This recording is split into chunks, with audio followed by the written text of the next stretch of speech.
Welcome to the Financial Foundations podcast, your gateway to the fascinating realm of finance, brought to you by Base Wealth Management. In this show, we delve deep into the world of money, guided by seasoned experts who will unravel the complexities of finance and provide you with invaluable insights and practical advice. Now, here are your hosts, Dustin Taylor and Alex Wolfe. Welcome back to the Financial Foundations podcast, brought to you by Base Wealth Management, where we are the foundation to your financial plan. I'm your host, Dustin Taylor. I'm your co-host, Alex Wolfe, certified financial planner. And today we have a question from Bill, who lives in Bradenton. He asks, I have about $1 million in my work 401k and roughly $200,000 in my brokerage account, and I'm about to turn 54 years old. Is that enough to retire?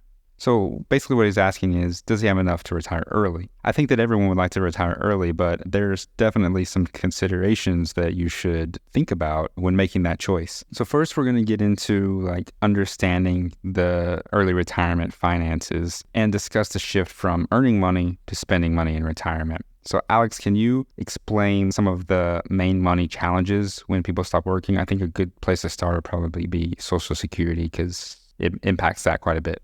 Yeah, retiring early does impact Social Security. The first is, if you retire early, you're not able to collect Social Security right away unless you're on disability or something like that. So you're going to have a gap between retirement and when you can collect. And typically people in their early to mid 50s are in their prime money earning years, where they're making the most possibly that they've ever made, which is great when you factor in your Social Security calculation.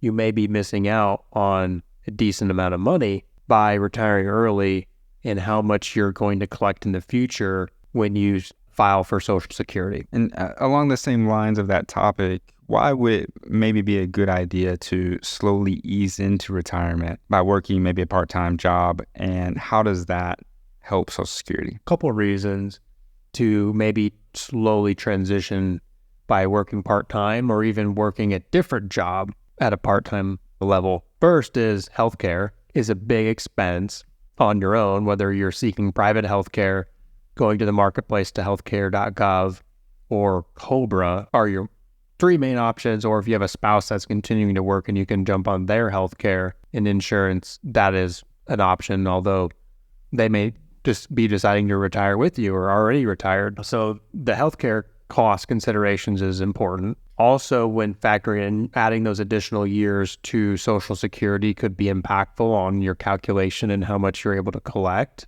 Also, if you're retiring or thinking of retiring even earlier than 55, it's going to impact how you are able to access retirement accounts at a young age, because traditionally you're not able to, or there's significant consequences or things to consider when retiring early in the access to 401ks, IRAs, etc., and how to access your money that you've been saving up for all those years.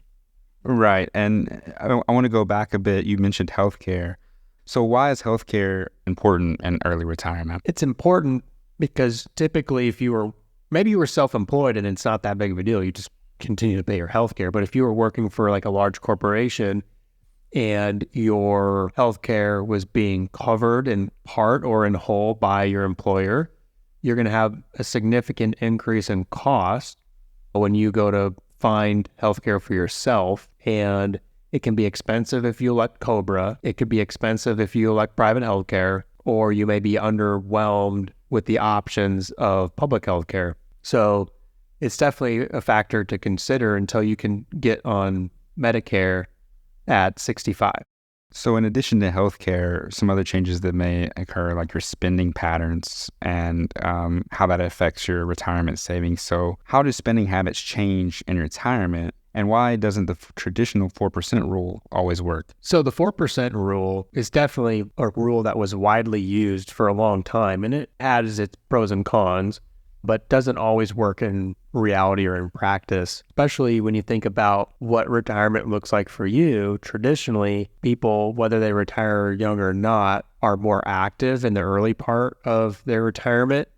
And when you're more active, you may be traveling and spending more until you start to kind of reach that age where you're slowing down a little bit, but you're still fairly healthy, but maybe you're not going out or traveling in your lifestyle, which is your kind of slow spending years.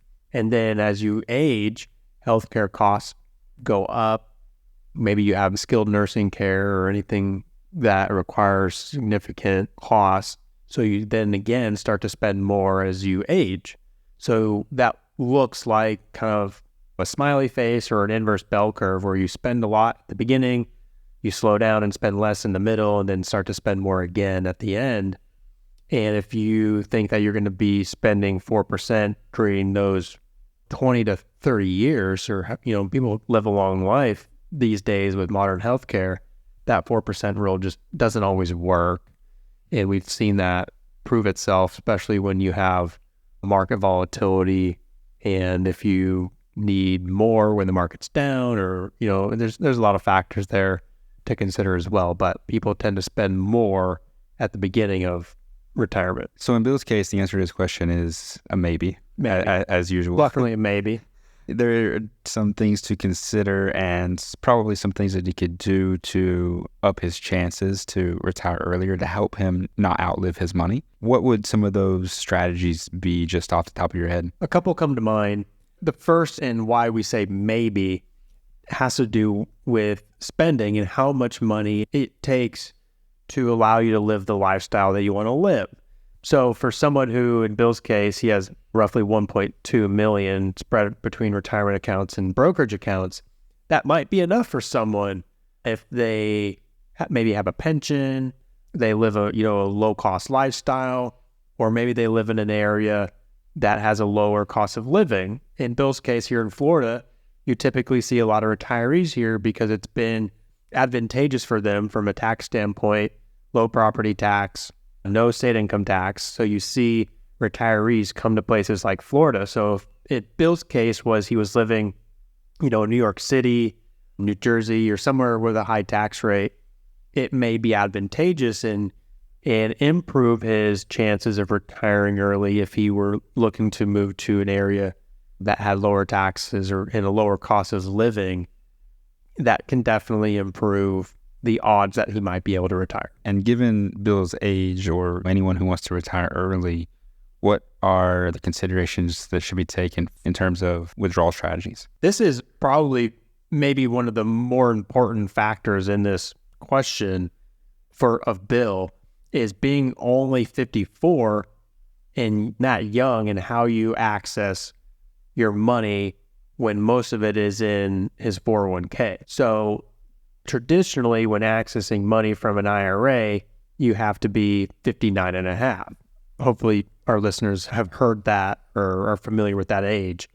But when it comes to a 401k, you typically are allowed to access that money when you separate from service at 55. So at 54, it might be challenging. He might have to think about utilizing that brokerage account first until 55, or wait another year.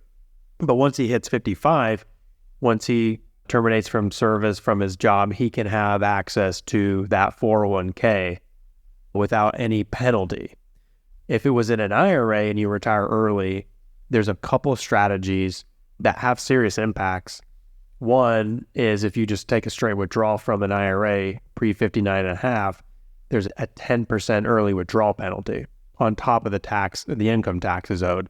So in order to access money from like an IRA before 59 and a half, there's an IRS rule called the 72T, which is like substantially equal periodic payments, where you can take the same amount out every year until you reach 59 and a half, but not more and not less. If you break it, then you have to pay back all the money that the penalty would have cost. So there's ways to get access to the IRA money, but it can be difficult. And if you are needing a different amount of money during those years, you're going to have a hard time. So can you or Bill retire early? Well, there are some pretty lofty hurdles in the way, with the most difficult period probably being those years between retirement and receiving government benefits. But to truly figure it all out, you obviously need to sit down with a financial professional and come up with a plan, have them run you through various scenarios to see if it's feasible for you and your specific situation. And we will definitely keep you informed through this podcast or on our website at basewealthmanagement.com. You can subscribe to our YouTube channel. If you have any questions, please email them to us at question@basewealthmanagement.com. And as always, please subscribe to our podcast on your favorite podcast listening app. Thanks to Bill for your question. And I'm Dustin Taylor. I'm Alex Wolfe. And happy listening. We hope the expertise shared by our hosts, Dustin Taylor and Alex Wolfe, has left you feeling empowered and informed. If you're eager for more financial wisdom, don't forget to subscribe, rate, and share the show with your friends, family, and colleagues. Until next time, stay sharp in the world of finance.